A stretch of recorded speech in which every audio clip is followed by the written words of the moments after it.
자, 그러면 12번부터 계속 보겠습니다. 자, 피고 문제인데, 피고. 피고의 원칙은 이제 행정 처분을 한 처분청이 피고인데 많은 예외가 있죠.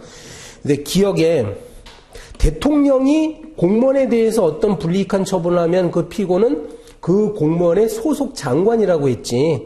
소속 장관. 그런데 그래서 이게 좀 까다로웠을 거야. 기억 얼핏 보면은 이거 틀린 거 아니냐. 법무부 장관이라고 했으면 그동안에 우리 문제풀이 할 때 법무부 장관이 아니라 소속 장관으로 보십시오라고 자꾸 얘기했잖아. 그러니까 내 됐든 그냥 기억 틀렸다고 하면 안 되고 검사잖아. 검사의 소속 장관은 누구야? 법무부 장관이에요. 이걸 몰랐을까? 알았을까? 학생들? 그러면 기억 맞는 겁니다. 또. 야. 그다음에 니은.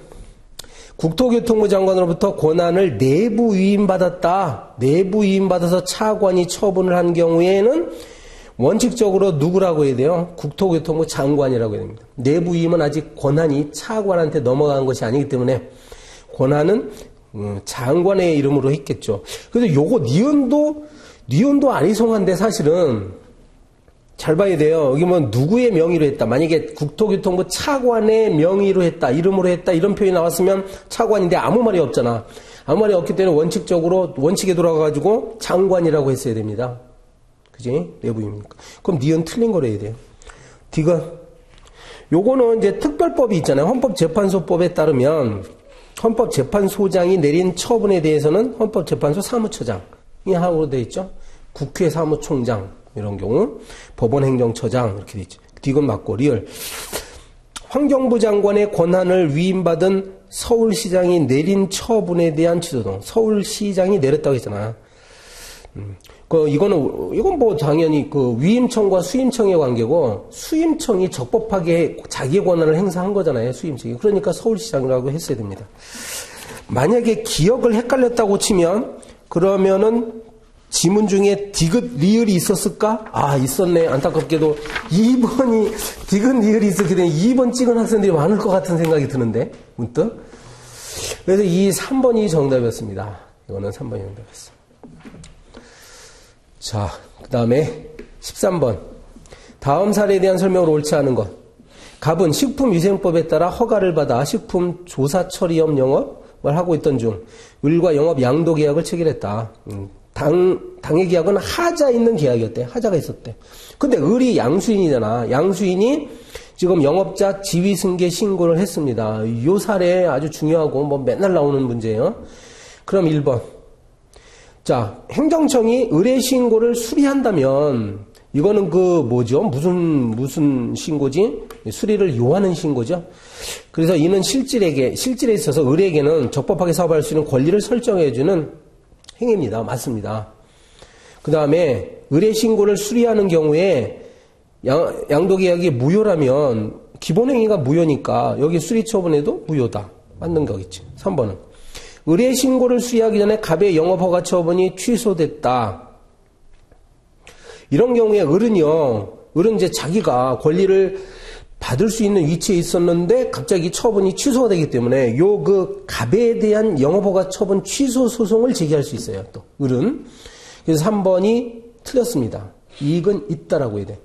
4번. 갑은 민사쟁송으로 양도 양수행위의 무효를 구함이 없이.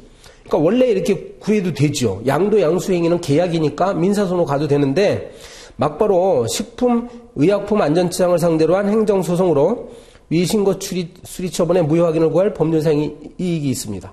왜 있어? 그래서 갑이 만약에 무효 확인을 구하면, 그래서 무효 확인 판결을 받게 되면 이제 자기의 권리가 그대로 남아 있는 거니까 똑같은 실효성을 확보할 수 있죠. 4번도 판례가 있는 내용이었고, 요건 아마 다 맞췄을 거예요. 13번. 워낙에 지금 계속 출제되고 있으니까 중요한 거 있습니다. 14번 문제. 자, 요번에 이 행정조사기본법, 법률 조문이 잘 다루지 않았던 조문이 나왔는데, 자, 1번. 행정조사라는 기관에는 법령 및 조례규칙에 따라 행정권한이 있는 기관뿐 아니라 그 권한을 위임 또는 위탁받은 법인단체 또는 그 기관이나 개인도 포함됩니다. 그래서 얘네들이 전부 다 국민을 상대로 행정조사를 할 수 있는 거예요. 요 조문이 있어. 그래서 1번이 정답이고요. 2번. 자, 행정조사 실시를 위한 일반적인 근거 규범으로서, 맞죠? 일반법이에요. 근데 행정기관은 다른 법령 등에서 따로 행정조사를 규정하고 있지 않더라도 행정조사 기본법을 근거로 행정조사를 실시할 수 있을까요?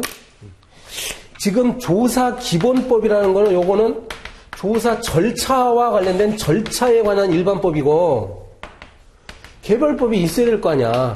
개별법이 있어가지고 요게 이제 작용법으로서 요게 근거가 있어야 이 행정조사기본법이 적용되는 거 아닙니까? 이거 분명히 그리고 조사기본법에 분명히 나와 있어요. 이 행정조사는 법령에 근거가 있는 경우에만 해야 된다. 단 예외는 있지 뭐. 자발적인 협조에 의해 가지고 하는 경우는 법의 근거가 없어도 가능한데 이게 무슨 문장인지 몰라서 틀린 분들이 있을 것 같아. 여러분 2번은 그래서 다른 법령에 조사를 규정하고 있어야만 조사기본법을 근거로 하는 겁니다. 틀렸어요.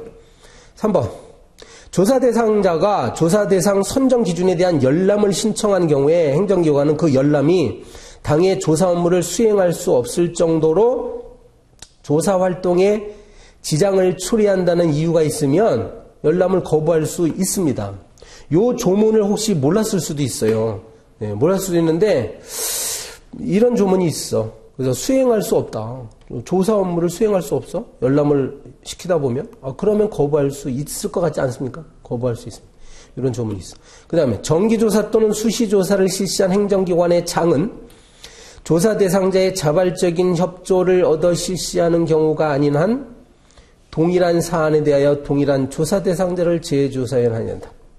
내가 보기에 만약에 이 틀린 학생들은 4번을 많이 찍었을 것 같아. 내 말이 맞지? 그지? 이게 얼핏 보면 맞는 문장인 것 같은데, 그러니까 뒷부분 맞아요. 그 동일한 중복조사하지 말아야 된다 이거잖아. 중복조사. 근데 지금 잘 읽어보면 자발적인 협조를 얻어 실시하는 경우라고 한다면 그러면 이때는 중복조사가 가능한 것처럼 돼 있잖아요.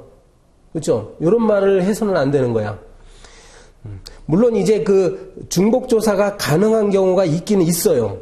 여러분 해설해 보면 자, 한번 조사했죠. 그런데 새로운 증거가 확보가 되면 새로운 증거가 발견되면 다시 조사할 수는 있습니다. 이제 그런 예외만 있는 거지 자발적인 협조를 얻어 실시하는 경우에는 중복조사가 가능하다. 이런 조문은 없는 거야. 네, 여기 함정이었습니다. 아마도 14번에 1번 조문이 이게 있을 것 같기도 하고 없을 것 같기도 하고 하다 보니까 이제 4번 찍었을 가능성이 굉장히 커요, 여러분. 네.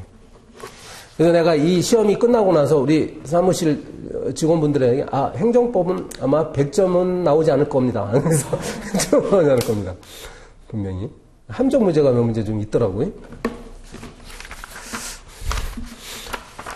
자, 그 다음에 15번 문제.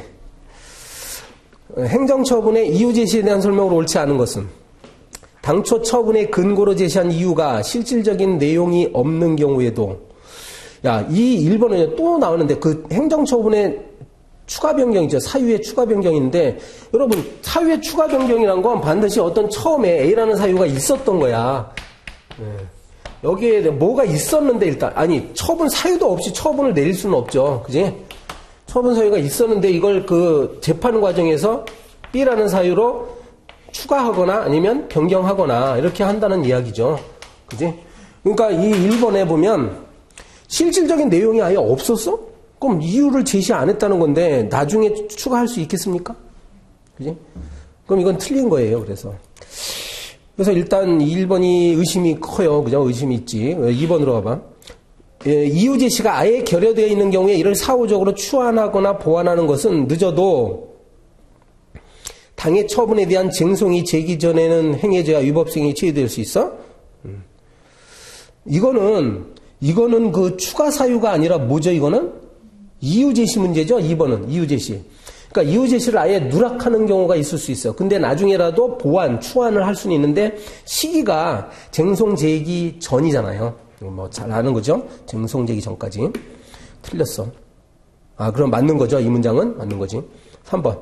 당사자가 신청하는 허가 등을 거부하는 처분을 하면서 당사자가 그 근거를 알 수 있을 정도로 이유를 제시했다면 근거와 이유를 구체적으로 뭐 조문까지 막 명시하지 않더라도 위법한 건 아니다. 이거는 잘 아는 문장이잖아요. 4번. 이유 제시 하자가 있어 당해 처분을 취소하는 판결이 확정된 경우에 처분청이 그 이유 제시 하자를 보완하여 종전의 처분과 동일한 내용의 처분하는 것은 종전의 처분과는 별개의 처분하는 거야. 참, 이게 뭐야 도대체? 별개의 처분하는 거야. 여러분, 이건 뭐냐면 이제 기속력 문제인데, 우리 그 해설에 제가 올려놓은 판례는 기판력이라고 표현하고 있는데, 기속력이에요. 판례는 이제 판사들은 기판력 이렇게 얘기하는데, 사실은 기속력 문제야, 이거. 문관이 기속력에 반하는 처분을 하면 안 되는데, 여러분, 기속력에 반하는 처분이란 건 동일한 처분을 했을 때 반하는 거야. 그지? 동일한 처분을 했을 때 반하는 거야. 그러니까 별개의 처분을 한다면 기속력에 반하는 게 아니죠. 우리 판례는 이렇게 이유 제시 하자를 보완해서 절차상 하자를 보완해서 새로운 처분을 한다는 거는 새로운 처분이다. 그러니까 별개의 처분이다. 그렇기 때문에 기속력에 반하지 않는다라고 합니다. 네, 그러니까 맞는 거예요. 별개의 처분하는 것은. 만약에 동일한 처분을 하는 거다. 이렇게 해버리면 안 되는 거야. 그러면은 기속력에 반하기 때문에 하면 안 돼요.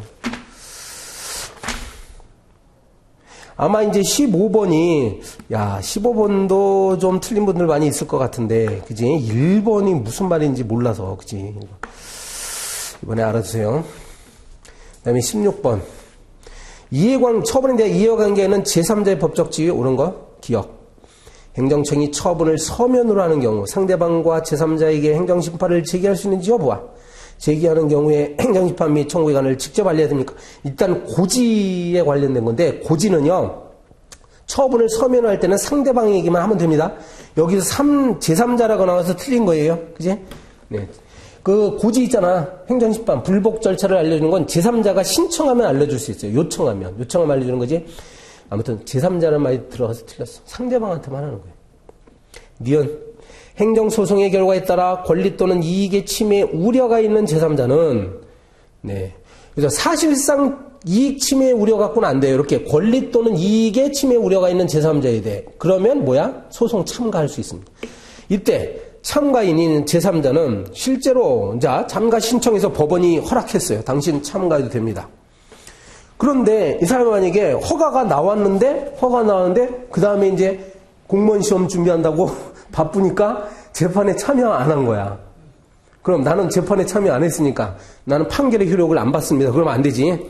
놀리는 것도 아니고. 이거는요, 민사소송법에 따라서 이른바 참가적 효력이 발생해. 그렇게 하세요. 그건 소송법에 있는 내용은 아니야. 민사소송법상에 참가적 효력이 발생해가지고, 이 사람도 그냥 효력을 받는 거야. 그래서 맞는 문장이 됩니다, 이거. 그 다음에 디귿. 처분을 취소하는 판결에 의하여 권리의 침해를 받은 제3자는 자기에게 책임 없는 사유로 인하여 딱 보면은 생각나야 돼요. 책임 없는 사유로 인하여 소송에 참가하지 못해. 요 소송 참가 바로 니은에서 말하는 소송 참가지. 소송 참가하지 못하여 공격 방어 방법을 제출하지 못할 때는 뭘 할 수 있다? 재심 청구 사건이죠. 재심이죠. 재심. 요즘 재심이 많이 나오더라고 출제. 그대로 알아두세요. 이거는 법률 조문이야. 디귿은. 재심. 그 다음 리을. 이해관계가 있는 제3자는 자신의 신청 또는 행정청의 직권에 의하여 행정 절차에 참여하여 처분 전에 그 처분의 관할 행정청이나 관할 행정청에 서면이나 말로 정보통신망 이용해 의견 제출할 수 있다. 여러분 제3자도 의견 제출할 수 있습니다. 이것도 좀 박스 문제로 나오면 아마 분명히 득점률이 떨어져요. 분명히. 지금 4번을 정답으로 했을 가능성이 커. 틀린 사람들. 4번. 기억도 틀렸습니다. 제3자가. 정확히 알아야 돼요. 네, 17번.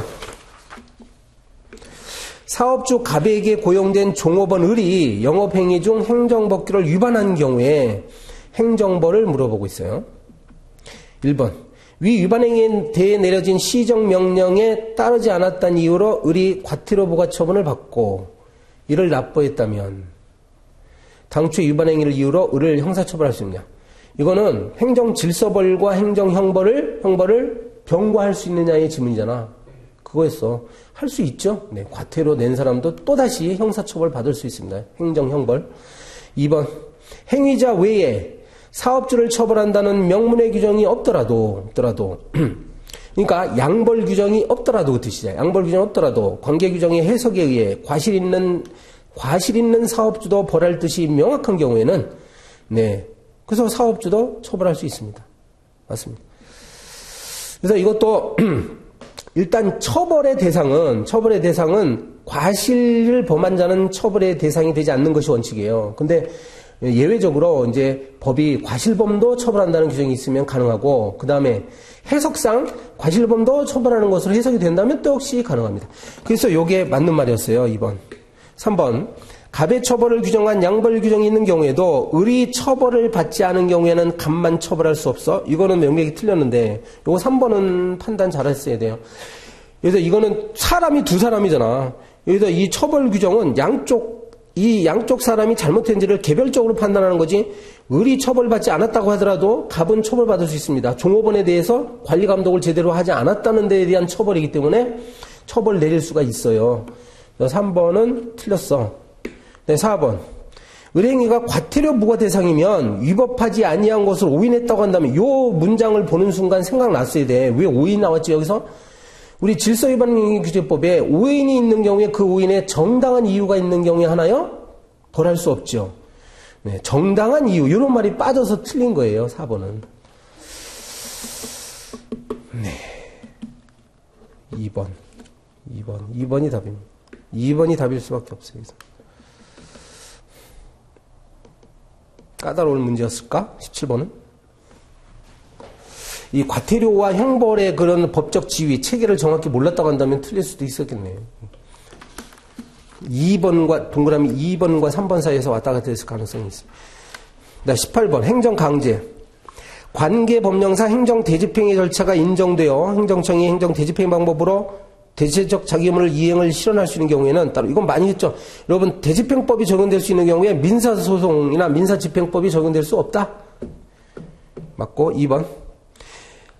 공매통지는 체납자 등의 법적 지위나 권리 의무에 직접적인 영향을 주는 행정처분에 해당하지는 않겠죠. 왜냐하면 이 공매통지는 당신의 물건을 압류해서 우리가 공매하겠습니다라고 알려주는 거니까. 그런데 공매통지가 만약에 하자가 있다, 적법하지 않았다, 그러면 공매 처분 자체가 위법해집니다. 우리 판례가 그래요. 처분, 공매 통지 자체는 처분 아닌데 거기에 절차상 하자가 있으면 공매 처분도 위법하게 되어버립니다. 2번이 틀렸어요. 3번. 이행강제금이란 건 일신전속적인 성질이다. 이건 잘 알죠?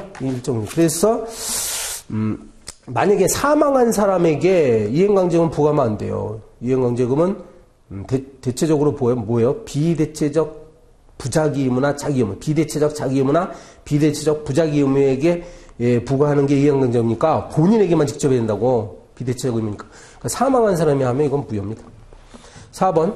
대집행 방법으로 건물 철거 의무를 이행을 실현할 수 있는 경우 점유자들이 적법한 대집행을 위력을 행사하여 방해한다면 형법상 공무집행방해죄 범행 방지 차원에서 경찰의 도움을 받을 수도 있다. 이게 비교적 최근의 판례여가지고 혹시 접하지 못한 분들이 있을 수 있어. 그런데요, 제 그 기본서에도 분명히 써놨는데 판례가 있기 전부터 내 책에 뭐냐면 대집행을 방해하는 사람들이 분명히 있어. 여기에 대해서 학계에서 쟁점이 하나 있어요. 과연 실력을 행사하고 행정청이 실력을 행사해서 이 방해자를 제거할 수 있느냐. 그냥 불도저 앞에서 막 들어 누워가지고 나를 깔고 지나가라, 철거 못한다, 이런 사람들이 있단 말이야. 그럴 때 어떻게 하느냐. 행정청은 실력을 행사할 수 있느냐가 하나의 쟁점이에요. 여기에 대한 명시적인 판례는 없습니다. 판례는 없는데 학자들 중에 일부는 그러면은 이때 공무집행방해죄를 적용하면 되지 않느냐. 이거는 오래전부터 얘기가 나왔던 거야. 근데 2017년에 판례가 있네요. 네. 그래서 이런 부분에 대해서 고민을 했던 학생들이라면 이것도 능히 알 수는 있었어. 그러니까 도움을 받을 수도 있다. 판례도 있네요. 그죠? 도움을 받을 수도 있습니다. 해설 판례를 좀 참고하세요. 4번 지문을 몰랐다 하더라도 2번 이건 맞췄어야 돼. 18번에 2번이 명백히 틀렸습니다. 그다음에 19번. 협의의 소익에 관한 판례점으로 온 것은. 자, 학교 법인 임원 취임 승인 취소 처분 후 그 임원의 임기가 만료되고, 이건 잘 알죠, 여러분? 그렇다 하더라도 이 사람은 뭐야?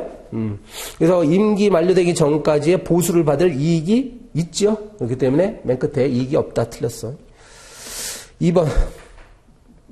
배출시설에 대한 배출시설? 네. 설치 허가가 취소된 후 배출시설이 철거되어 다시 가동할 수 없는 상태라도, 여러분 이 경우에 혹시 이 판례가 생각이 안 났으면 예식장 사건이 있는데, 예식장업이 폐업이 되는 순간 예식장 영업 허가는 취소가 돼버립니다. 아니다. 예식장 영업 허가는 실효가 돼버립니다. 실효. 마찬가지예요. 그래서 배출시설이 철거돼서 가동할 수 없다. 그럼 요때 바로 그냥 실효가 돼버리는 거야. 그러면 그러면 그 취소 처분이 위법하다는 판결을 받아 손해배상 청구 소송에서 이를 원용할 수 있다면 배출시설의 소유자는 당해 처분의 취소를 구할 법률상 이익이 있느냐. 일단 두 번째 줄에 손해배상 청구 소송은 가능해요. 왜냐하면 취소 처분이 혹시 위법하다. 그런데 맨 끝에 처분의 취소 소송을 제기할 수는 없는 거지, 행정소송을. 왜냐하면 이거는 취소 처분이 없는 거니까, 존재하지 않죠. 취소 처분이 그냥 실효됐으니까. 3번. 건축물에 대한 사용검사 처분이 취소되면 사용검사 전의 상태로 돌아가 건축물을 사용할 수 없게 되겠죠. 그러면 입주자나 입주예정자가 사용검사 처분에 무효 확인 또는 취소를 구할 법률상 이익이 있느냐. 그래서 이익이 없다라는 판례가 있었습니다. 왜냐면 얘는 이제 다른 어떤 구제 절차가 있기 때문에 그래요. 가령 민사소송 같은 거 있죠. 민사소송을 통해 가지고 무슨 말인지 알아요? 자, 아파트에 내가 어떤 아파트에 분양을 받았어. 그래가지고 이제 막 들어가려고 준비하고 있었는데 건축업자가 잘못해가지고 사용 승인이 취소가 된 거예요. 사용검사가. 그럼 이 입주 예정자들이 못 들어가잖아. 그럼 어떻게 해야 될 것 같아? 그러면 그 아파트 건설회사를 상대로 민사소송 제기하면 되잖아요. 민사소송 제기하면 되지. 이 사용검사 처분이란 건 그 건축업자에 대한 처분이 내려진 거지, 지금 입주 예정자와 같은 민간인들한테, 다른 사람한테 내려진 처분이 아니죠. 그러니까 여기에 대해서 취소를 구할 법률상 이익은 없다라고 합니다. 없다. 그 다음에 4번. 조합설립추진위원회 구성 승인 처분을 다툰다. 왜 다투겠어? 추진위원회 그 설립 과정에서 가령 정족수가 미달됐는데 정족수 충족된 것처럼 하자가 있었던 거야. 그런데 조합설립 인가처분이 이루어져 버렸네요. 그러면 그 추진위원회 구성 승인 처분 취소를 구할 이익은 없어집니다. 조합설립 인가 단계까지 내려졌으면 인가를 다투야 된다는 게 우리 판례예요.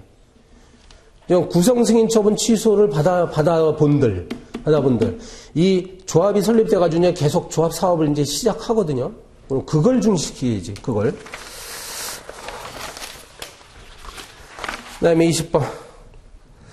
항고소송으로 것은 취소소송의 소송물을 처분의 위법성 일반으로 보게 되면 어떠한 처분에 대한 청구기각의 확정 판결이 있다 하더라도 후에 제기되는 소송에서는 청구기각 확정 판결이 있으면 후에 제기되는 소송에서는 더 이상 그 처분의 위법성을 주장할 수 없게 됩니다. 네. 이게 기판력의 문제인데, 기판력. 여러분, 아무튼 소송물이, 그러니까, 어떤 처분이 위법하냐 아니냐. 이게 위법성 일반이란 말이. 네. 이게 지금 판례와 통설 입장이에요. 판례와 통설은 소송물을 취소소송의 소송물을 위법성 일반으로 봐. 이 말은 위법하냐, 적법하냐, 그 문제야. 여기에 대해서 기각 판결이 났다는 얘기는 적법하다는 것에 확정 판결이 났기 때문에 이제 와가지고 다른 사유를 들어가지고 이걸 다툴 수가 없게 됩니다.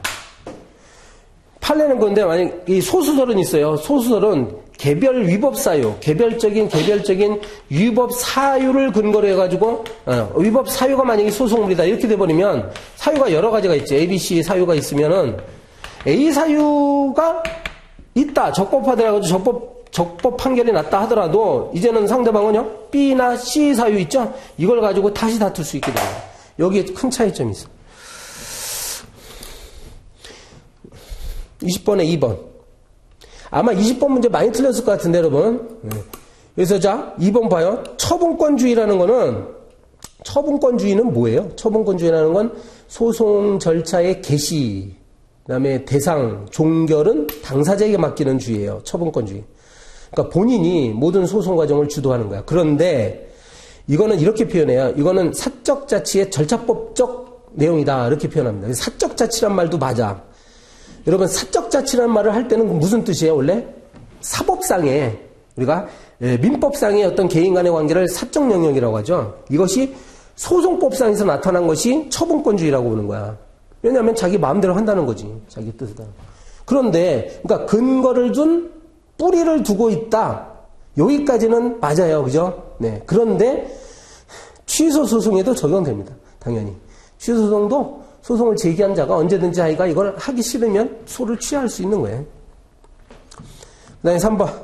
취소소송 심리에 있어서 주장책임 나왔어요. 자, 여러분, 주장책임이라는 건 어디서 나오는 말이냐면, 우리가 소송이라는 건 변론주의를 원칙으로 하거든요. 네. 변론주의는 뭐냐? 당사자가 주장해야 되고요. 주장해야 되고, 내가 억울합니다. 이 점을 다툽니다라고 주장해야 되고, 그리고 증거도 당사자가 제출해야 돼요. 이게 변론주의야. 그런데 우리 행정소송법은 여기에다가 직권심리주의를 가미하고 있죠. 네. 직권심리주의. 이게 뭐야? 당사자가 주장하지 아니한 사실에 대해서 법원이 조사한다는 거지. 그러니까 직권심리주의가 적용되는 그 부분만큼은 원래의 변론주의가 어때요? 원칙대로 되지 않고 완화될 수 있다는 얘기야. 3번이었고. 4번은 완전히 틀렸어요.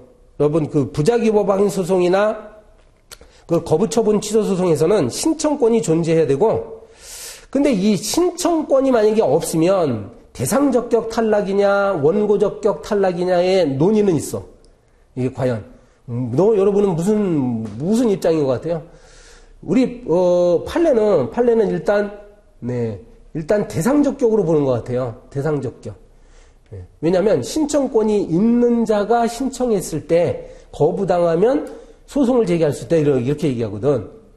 그 때문에 대상적격으로 보는 것 같아요. 판례는. 근데 원고적격과도 관련이 있어. 그래서 왜 관련이 없다 이런 표현 쓴 이유 알겠죠? 관련이 분명히 있습니다. 있긴 있어. 신청권이 없는 자가 신청하면 부작위법확인 소송을 제기할 수 없다라는 거예요. 근데 신청권은 법규상 또는 조리상 신청권 꼭 있어야지. 네, 이상으로 마치도록 하겠습니다.